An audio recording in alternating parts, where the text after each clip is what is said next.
Mais pourquoi on est là? Eh bien, tu me demandes souvent comment j'ai rencontré ta mère. Ouais, et c'était là-dedans. Non, mais cet endroit me rappelle tant de souvenirs. Ah bon?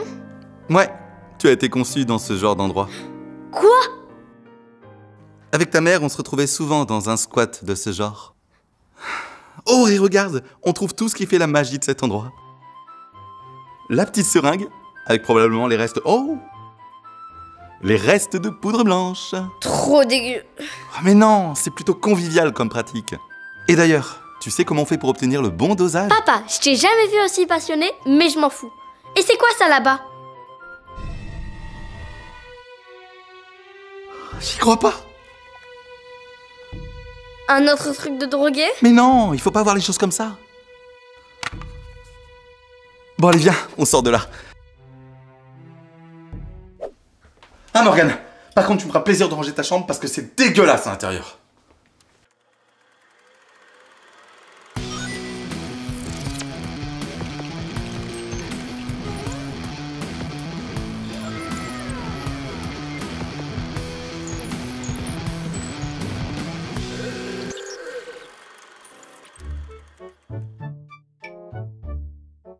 Je suis certain que tu vas adorer ce jeu. Un jeu d'horreur? Oui, et alors? Est-ce que tu as conscience que je n'ai que 10 ans? Ouais, mais votre génération est davantage familiarisée avec la violence que la nôtre. Ouais, je sais.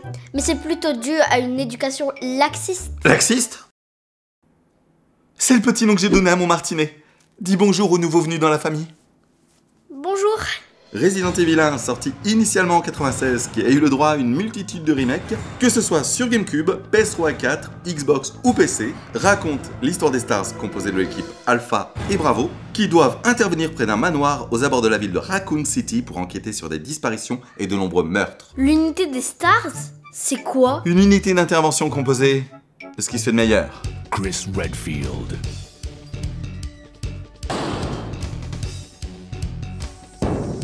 Jill Valentine. Barry Burton.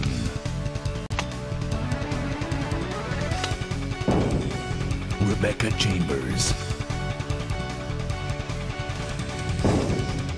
Albert Wesker.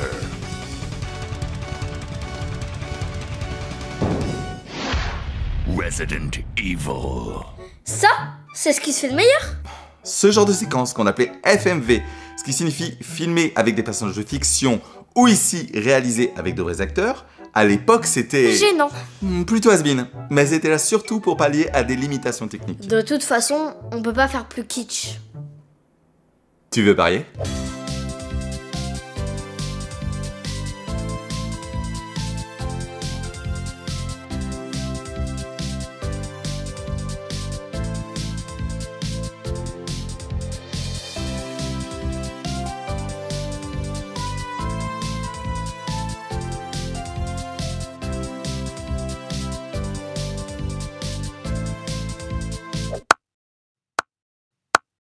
Après avoir choisi entre Chris et Jill, et d'ailleurs ce choix ne viendra influencer que les personnages rencontrés, les armes et certaines énigmes, le jeu commence aux abords de la forêt où l'équipe Alpha découvre l'appareil de l'équipe Bravo écrasé au sol et se font attaquer par une meute de molosses enragés. Ça, c'est des molosses.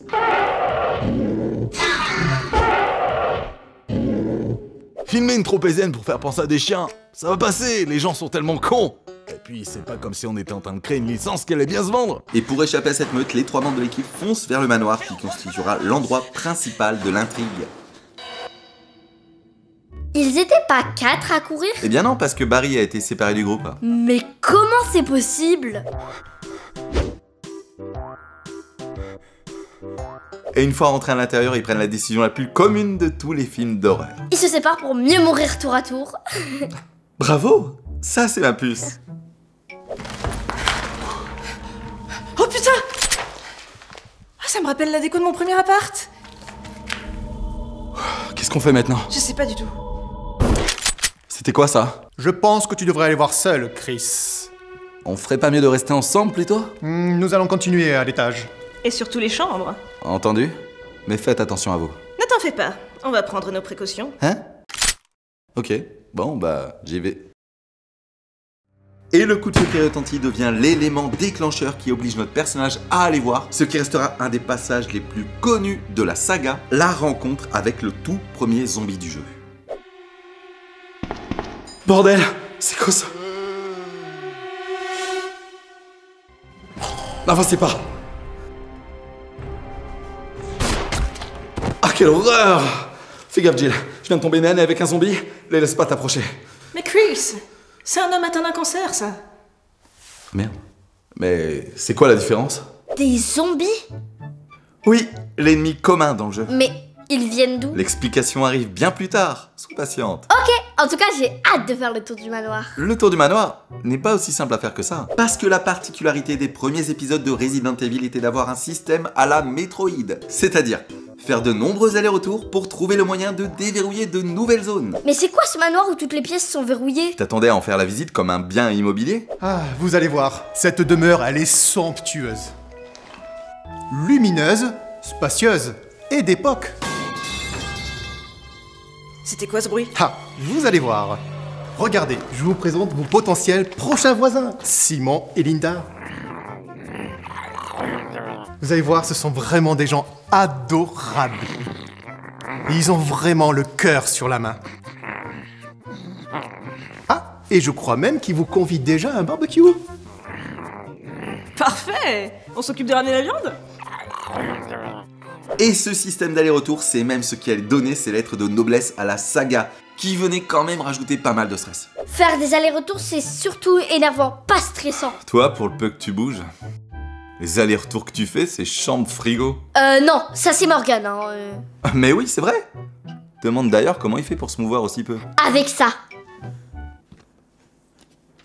Mais c'est du... Ah, c'est bien ça, c'est du thé. Mais ça ne répond pas à ma question. Pour rajouter du stress aux joueurs, il y avait aussi des éléments très fréquents et récurrents de la licence. L'ouverture des portes, qui venait rajouter une atmosphère effrayante, mais était surtout là pour masquer les temps de chargement entre les différentes pièces, et la limitation en termes d'inventaire, qui obligeait le joueur à gérer ses munitions, ses soins et les objets qui permettaient la progression dans le manoir. Tu ne t'occupes pas des enfants, et ils savent très bien qu'ils ne peuvent pas compter sur toi. Tu ne fais rien à la maison, c'est moi qui gère tout. Ton seul amour c'est ta console. Tu passes tes nuits, tes journées, tout. J'ai 3 enfants, j'ai pas envie d'en assumer un 4e, hein. Ne t'inquiète pas, j'aurai la garde exclusive, comme ça tu pourras jouer toute la journée avec tes jeux vidéo. Alors c'est ça le pouvoir d'un sac à main pour femme? Et oui, Jill avait plus de place dans son inventaire. Limitation en termes de place, c'est stressant. Bah regarde tout le bordel dans ta chambre avec tout ce qui traîne. Alors oui, en tant que papa, le manque de place, ça me stresse. Ou alors tout simplement j'arrête de t'acheter autant de conneries. La faute à un père trop laxiste, qui achète trop facilement des trucs à sa fille adorable. Le système d'objets était parfaitement simple et compréhensible. Les clés étaient toutes personnalisées, la clé armure, bouclier ou casque, et les objets qui servaient à l'avancement tombaient sous la logique, hein, que ce soit un désherbant ou une manivelle.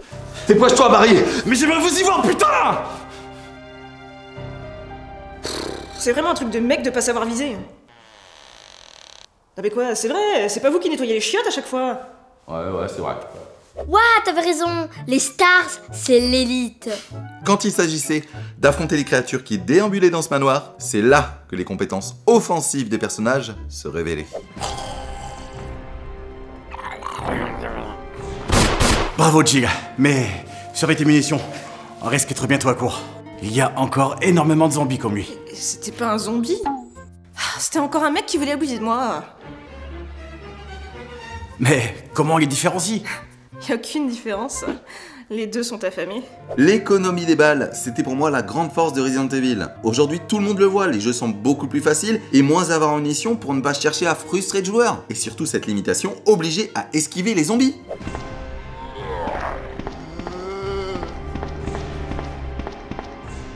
Moi, pour esquiver les zombies, j'utilise eau de granit.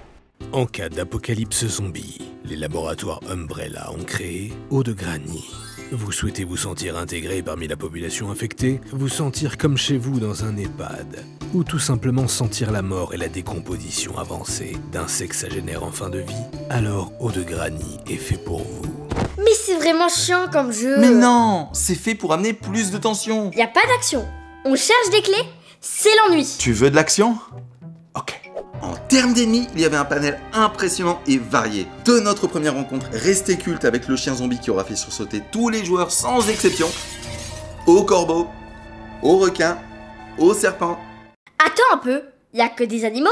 C'est toute la faune ton ennemi? J'espère que vous avez tous fait le plein de munitions. C'est bon. Ouais. Parce qu'ils sont probablement tous déjà contaminés à l'intérieur. Et ne vous laissez surtout pas avoir par leur petit regard attendrissant. Oh bordel, c'est pour ça que t'aimes pas les animaux, hein? Mais non! J'adore les animaux, autant que j'adore le jardin. T'as qu'à regarder. Et puis justement, il n'y a pas que la faune. Il y a aussi la flore. Notamment ce passage où notre ennemi est une plante composée de plusieurs tentacules qui semblerait tout droit sortir d'un animé pour adolescents manque d'affection. Oh punaise. Bon, et les autres, ils faisaient quoi? Les autres? Les autres membres de l'équipe, pendant que tu cours partout dans le manoir. Eh bien, je dois t'avouer que je me suis souvent posé cette question aussi. C'est super sympa comme endroit ici. Ouais, carrément. Bon, écoute, là, la serre, on l'a déjà visité. Ouais, le jardin aussi. Ouais. Oh, regarde ici, il y a un laboratoire au sous-sol. On y go. Ah ouais. Ouais, je pense décidément que les autres devaient bien se foutre de nous. Et ça dès notre rencontre avec Rebecca, l'une des survivantes de l'équipe arrivée plus tôt sur les lieux et que l'on rencontrera à plusieurs reprises avec Chris. Et ça, c'est seulement la première rencontre avec elle. Parce que les autres... Dans la salle de bar, en train de jouer du piano. Rebecca, il y a un piano. Je suis pas expert, mais si ça se trouve, ça peut ouvrir une porte. Hein? Qu'est-ce que tu as trouvé? Du cognac Henri IV et du champagne 98. Mais on est en 98. Hein? Ah bon? La date des événements du Manor Spencer. Mais bon, c'est pas le sujet. Tu continues avec moi? Ouais. J'ai juste un truc à faire avant. Et quand Chris se fait capturer par la fameuse plante tentaculaire. Rebecca, aide-moi! Trouve un moyen de neutraliser les tentacules! Hein? Ah! Neutralisé. Oh, faut que je partage ça! À ce moment-là du jeu d'ailleurs, on prend le contrôle de Rebecca dans le but de préparer la potion qui détruira les racines de la plante afin de libérer Chris. À moins qu'elle prépare autre chose. J'y connais absolument rien aux plantes, hein. Mais pour faire des mélanges qui font mal, ça, je m'y connais. C'est pas encore assez fort. Je crois que j'ai le bon dosage. Je commence à me poser pas mal de questions sur Rebecca. Donc en gros, tout ce manoir, c'est un peu la villa des anges. Mais non, c'était dans des endroits bien particuliers que la rencontre avec les autres personnages avait lieu. Et surtout des endroits sans danger. Sans danger. Je croyais que le manoir il était rempli de zombies. Un endroit bien connu des joueurs puisqu'il permettait clairement de stopper ce sentiment de stress, c'était les pièces de sauvegarde. La musique qui l'accompagnait venait clairement appuyer ce sentiment de plénitude et on était sûr d'y trouver un coffre pour stocker son surplus d'objets dans l'inventaire et une machine à écrire pour effectuer nos sauvegardes. Être à proximité d'une machine à écrire, c'est rassurant. Si tu y avais joué à l'époque, tu connaîtrais le pouvoir de la machine à écrire. Bonjour, machine à écrire. Les amis, on a trouvé une machine à écrire. We find a typewriter. Des zombies sont entrés. Que devons-nous faire? Mais oui, bien sûr, demandons à notre machine à écrire.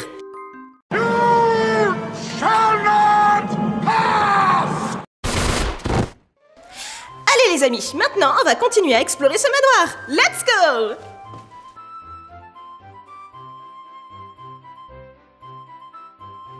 Elle a quand même bien grandi depuis qu'elle est arrivée chez les Stars. Mais qu'est-ce qu'ils prenaient pour être tous aussi stupides? Eh bien, tu te rappelles de ce qu'on a trouvé à côté du jeu? Non. De la meth? De l'ecstasy? Non, mais attends. Comment tu connais tout ça? Oh, La réponse, c'était juste de l'herbe. Ah. Des petits pots qui étaient posés un petit peu partout.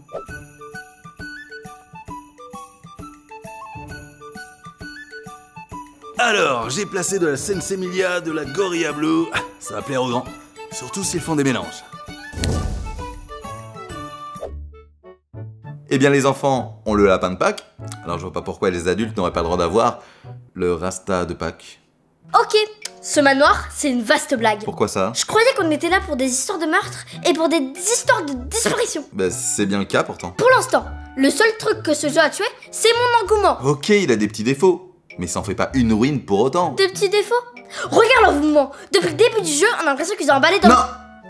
Il y a forcément une explication logique à ces déplacements.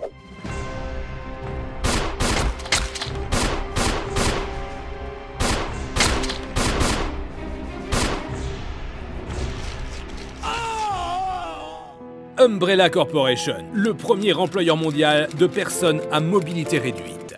Ok, et la visée, on en parle? Ah, la visée, cet élément de gameplay qui était très singulier à l'époque avec une légère assistance quand tu levais ton arme. Qu'est-ce que tu fais? Mais j'essaie d'apprendre à viser, ça se voit pas? Arrête! N'aie crainte, tu as l'assistance à la visée. Regarde, vise là-haut, tu vas voir, tu vas le toucher. Excellent! Tiens, tire là-bas. Oh, j'adore! Ah bah tu vois, c'est facile de viser. Et toi, t'y arrives? Attends, regarde. Pas comme ça, enfin! Alors, tu l'as l'assistance à la visée, là? Et si t'en mets une à côté, je te jure que ça va chier! Oui, économiser ses balles, c'était très important. Surtout quand tu ne pouvais pas finir le jeu, parce qu'il te restait une dizaine de balles de pistolet devant le dernier boss. Ok, et une dernière chose. Je ne comprends rien à l'histoire. Eh bien en fait, ce manoir était une couverture. Puisqu'au sous-sol, il y avait un laboratoire qui servait à la société Umbrella de centre de recherche en armes bactériologiques. Et c'est dans ce laboratoire que fut lâché volontairement le virus T, infectant ainsi une grande partie des chercheurs et transformant la plupart en zombies. Le méchant, c'est un virus. Non, c'est un membre de l'équipe qui souhaite s'accaparer le virus. Wesker, membre infiltré envoyé par Umbrella, qui devait collecter des données sur les aptitudes au combat de tout ce que le virus a pu contaminer en observant les membres survivants de 2 escouades se frayer un chemin à travers le manoir. Sauf qu'il va trahir Umbrella, comme il a trahi les Stars. Il a observé les autres? Ouais.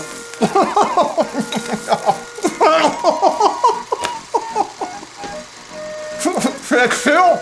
Ça me fait un film avec Mia Jovovich. J'avais dit que c'était comme la Villa des Anges, ce manoir. Mais ma puce, c'est totalement différent. La télé-réalité est là pour s'attaquer à notre cerveau. Comme les zombies, tout est lié.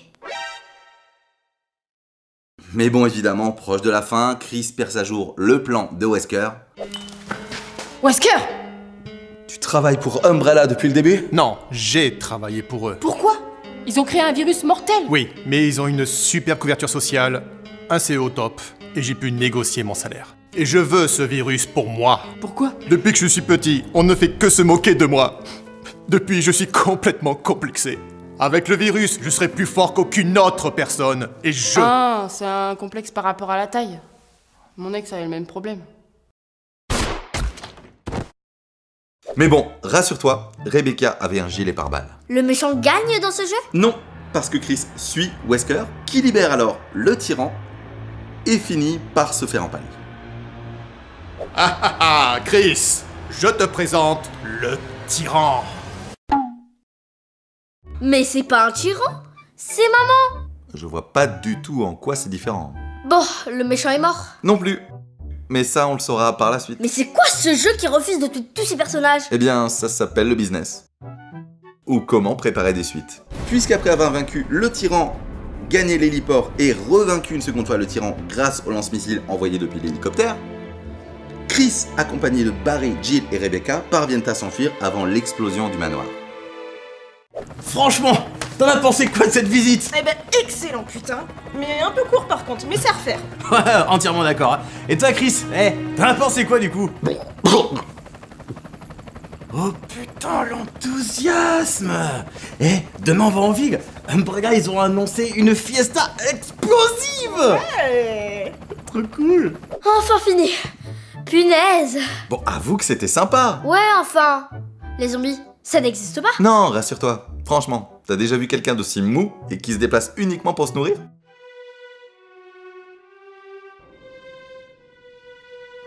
Mais c'est un... J'aimerais en avoir le cœur net. Morgane, ça va? Tu sais qu'on mange bientôt. Je sais, mais depuis ce matin, j'ai pas mangé. Et après, t'inquiète pas, je vais manger à la table. C'en est un. On fait quoi? Ne t'inquiète pas, ma puce. On va faire ce qu'il y a de mieux pour ton frère.